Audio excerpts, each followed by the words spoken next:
Get my 6.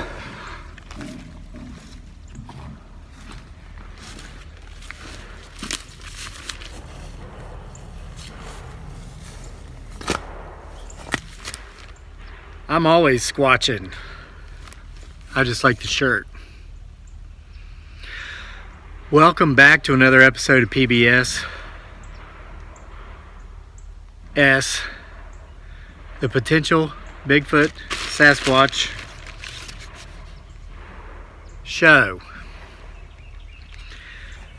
Guys, here's what's going on in today's episode, and you're going to notice it's a little bit longer than what we usually do. I did put one thing here for a reason. I have my field toolkit here, potential Bigfoot Sasquatch research field kit. Just before I started recording, I hung a piece of engineering tape here so we can have a sense of wind direction. It's part of the kit I use with my very unique research methods I've developed. Here's what's going on. This video truly is for you, each and every single one of you. Now, I know that you are hearing some banging. That's way over there. That is man-made. I want you to listen to that banging as you watch this video so that you can identify those sounds. That sounds like the hydraulic electric nail guns. They are building a house a considerable distance away from here, but noise travels out in the middle of nowhere because there's not a lot of artificial background noise to block it out. But now I do want you to pay attention and listen for banging sounds, potential tree knocks in between this banging. And I want you to watch my 6, your 12, as far as the entire horizon here. Me, what am I going to be doing? Am I going to be walking around in the field acting crazy? Am I going to break out the yellow triangle and try to harness the glitch in the matrix to make another trip down to the beach yet? No, it's not warm enough yet. I'm going to be planting trees, transferring trees. You're in a spot right now in our homestead that we call our nursery. I've been planting between 50 and 100 trees a day for the entire month of March, and I'm still maybe a week or so away from being done. I want to clear this out. I want to get the trees.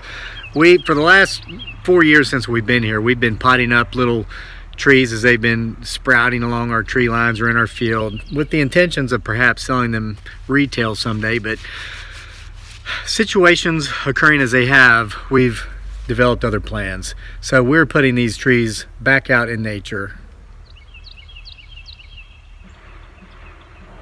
where they belong. I don't like seeing animals in zoos. I don't like seeing trees in pots. They're going back out here where they belong.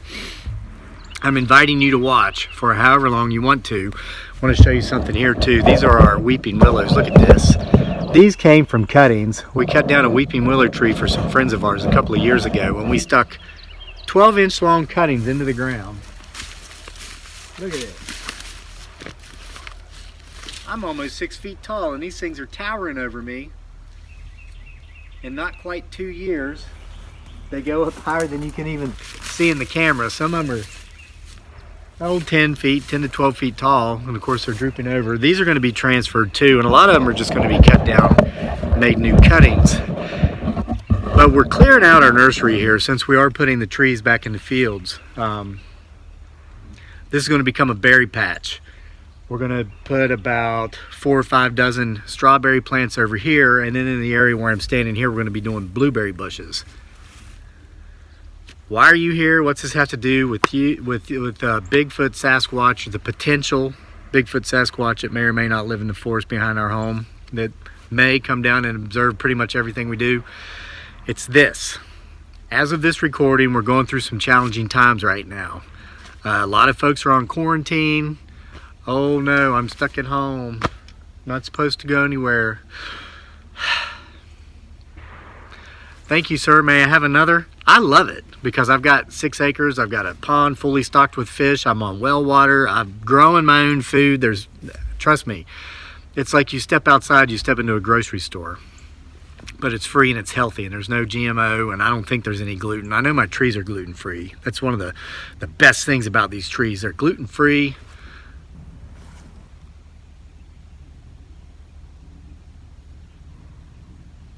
Okay, I thought I just heard that thing that sounds like a predator again. I think we do have our audience. But here's what's going on. A lot of you watching this are stuck at home, and you don't have the space you can go out into. I'm inviting you to join me, not in person. No. I don't want your germs. I don't want you getting mine. But just through viewing these videos, this is the first time in about a year and a half or almost 2 years that we've actually uploaded and published a video every day. We got away from that because it was overwhelming, and you know, we got comfortable too. We can do 2 or 3 a week and maintain our current situation and be comfortable. But I'm kind of going out here on a limb and doing one every day because I know the situation we're in as a group today is entirely different than the situation we've been in the last century. I can't help but think that within sight of me and just behind the camera over here, there's a grave where there's 3 children buried who passed on due to the Spanish pandemic flu in 1918, almost 100 years ago. Well, it was 102 years ago, I guess. So it's very, the irony, and they passed on in this house, to my understanding from the stories I've heard. The house I'm living in, a century ago, they were going through the same thing. Times are different now. I don't want you to be alone, even if that only entails being here with me or with Giggly Girl when it's too cold for her right now. It's going to be up to 70 today, but it's like 55 right now, and that's cold for her. She's from the Pacific Islands, okay? But I made my point. Now,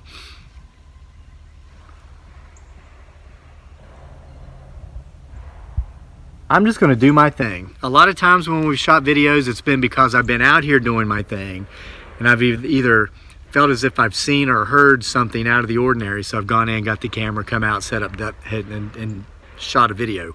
That's not what's going on today, and that's not what's going to be going on going forward. It's going to be up to you, the viewer, to look and see if anything's going on, to listen to see if anything's going on. I'm just going to make these videos and put them out there. And here's kind of why I got this idea. I had it already anyway, and I've been doing it the last few days, but we had someone comment this morning. They said, we've been having a lot of people comment that they're stuck in their house and they love the fact that they can watch these videos. Thank you. You encouraged me to come out here and do this.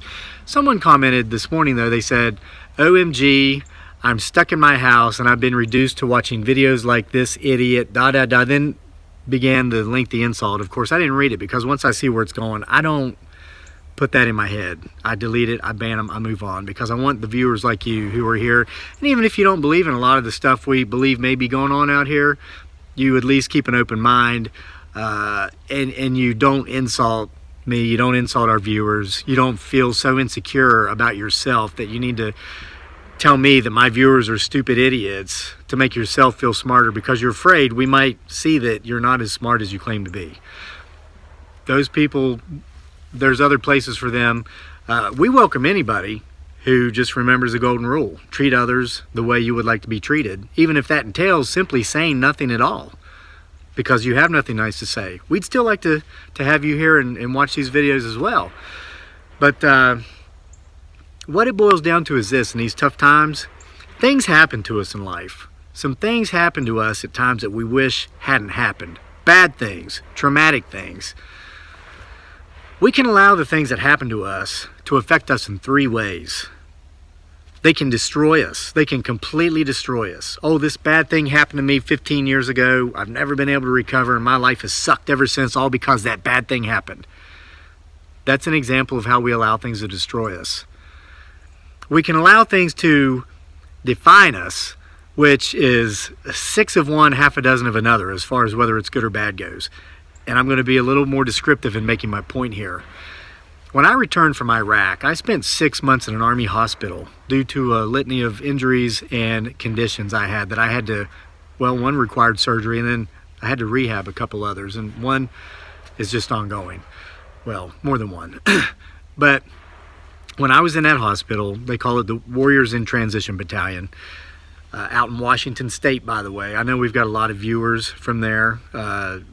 supposedly, allegedly, the potential Bigfoot Sasquatch sighting capital of the world, but we showed in a video here just a few months ago that we actually broke the world record last year with known sightings right here on this 6-acre homestead. You'll have to go back and see that video. The math actually makes sense for that.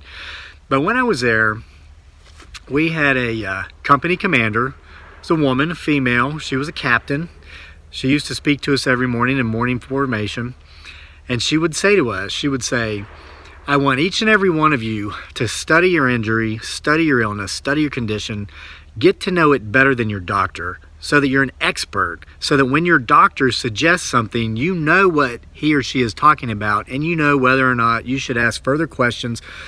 Made a lot of sense. But she would always warn us. She would say, but past that point, stop.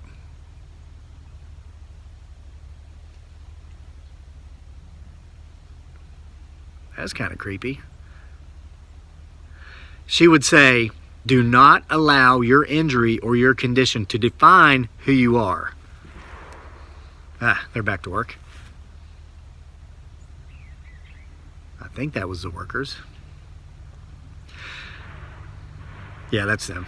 Okay. It made a lot of sense in what she said. Okay. I could become the poster boy for my condition, and I did that for a while. And I would like to think maybe I helped some people who had similar conditions after coming home from war. However, I didn't get to progress in my own personal life past that point for a couple of years. I overcame my condition, but I still defined myself by that condition, and I remained within that condition at that level of living because I was the poster boy for that condition. Did I help some people? Maybe. Did I help others? Maybe not. But the thing is, I didn't really help myself as much as I could in moving forward. And I finally had to say to myself, okay, this happened. I lost this, that, and the other because of that. I did this, that, and the other because of that. I had to go through this, that, and the other because of that. It was a very challenging time in my life. But I had to say, you know what, though? I'm still here. I'm healthy now. I have the people in my life now who are here today. What do I want to do with this, with what I have now? And that's when I chose to be challenged by my condition, by my isms, by my injuries, by my illnesses, and keep moving forward in life. That's the third thing we can do. We can allow these situations to destroy us, define us, or challenge us, and call us to move ourselves forward on to bigger and better things. That's what I've done, and that's what I'm challenging you to do.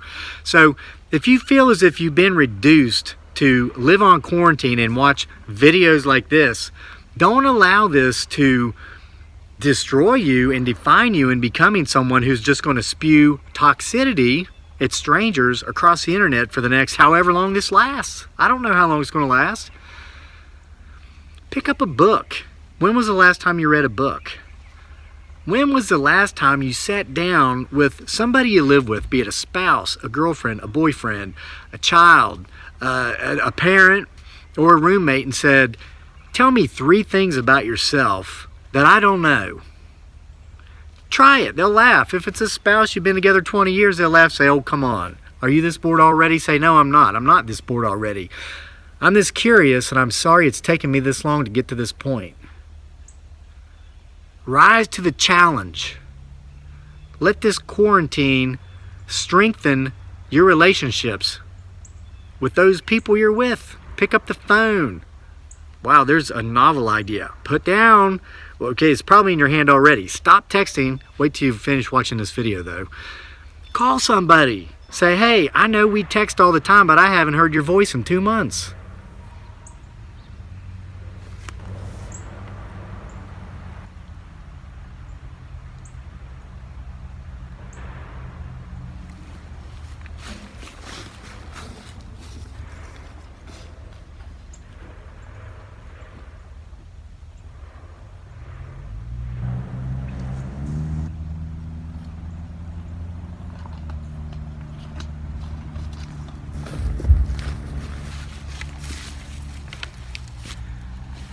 Made myself lightheaded from talking. I was getting worked up. I had to go over there and get my water.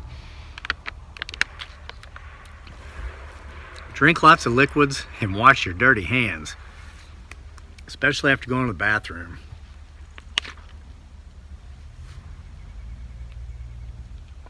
I just heard a knock from a direction where they're not building a house. So guys, I'm gonna get to work.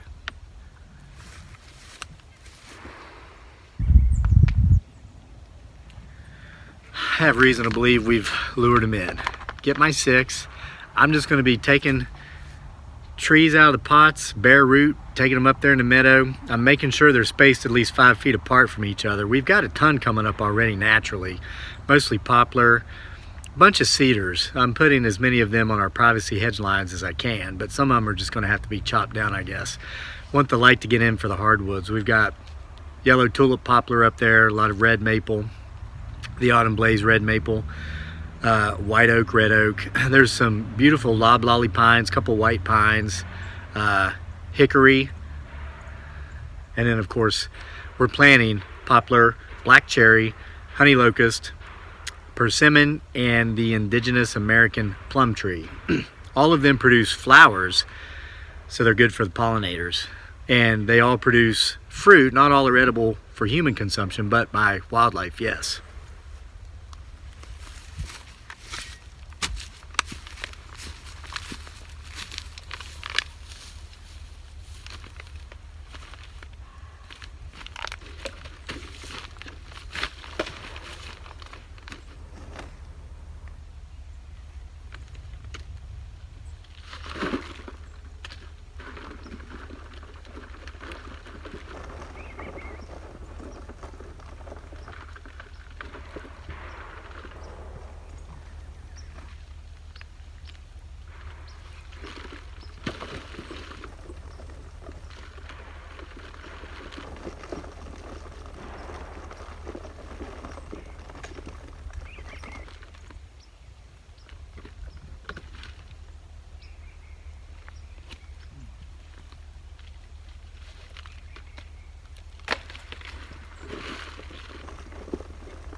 All right, I got 6 I'm gonna head up into the field with.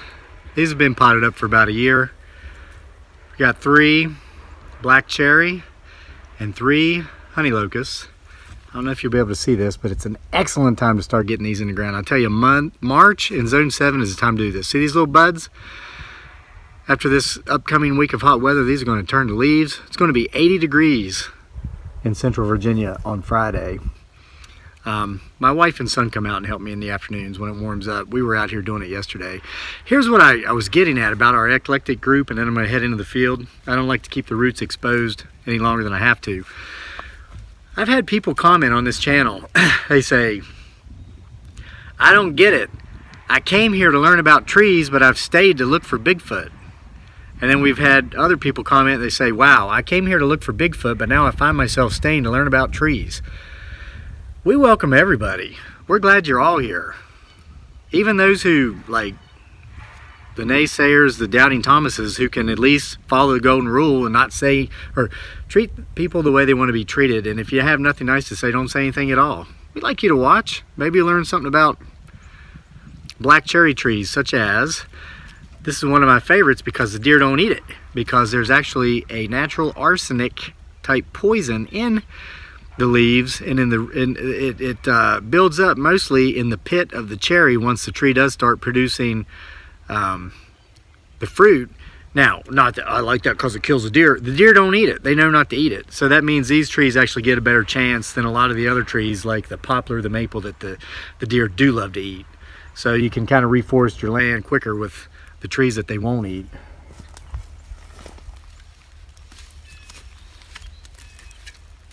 Also, before I go, I know I talk too much. I just can't stop. We have a new subscriber. I'd give a shout out, but there's so many coming in. The name is eluding me, but I believe they said they're down in North Carolina, which is a neighboring state with us. This person mentioned having similar situations on their property that we do, and that they've seen their creature a couple of times, and it's the same color as the sawgrass, this very tall brown grass back here in the meadow, and that's why they're so hard to see. And there's been so many times out of the corner of my eye I've caught movement. And this is why I've hung the tape that's flapping around now. As the breeze is picking up, the sawgrass will all be bent over one direction, but there's something of similar color zipping across, going against the wind. And just as I look, of course, it's either gone or it's stopped moving and I can't see it. So keep your eyes open, get my 6. I'm gonna plant some trees.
You know, they say the journey of 1,000 miles begins with the first step.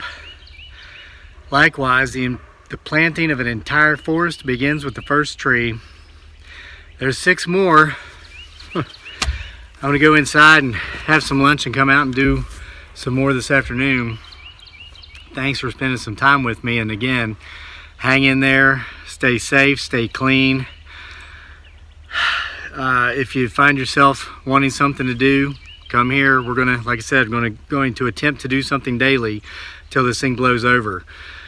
And for now though, I'm gonna go in and have some lunch. I'm gonna ask my wife and I'm gonna ask my son to both tell me 3 things about themselves that I might not know.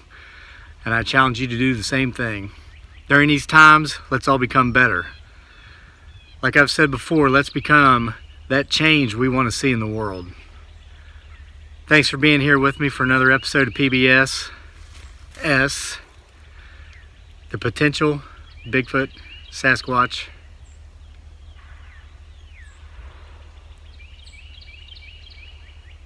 Show.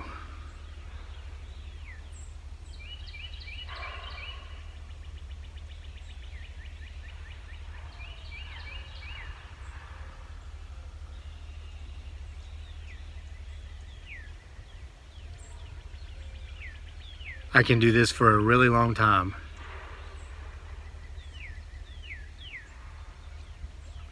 Blinked. See you tomorrow.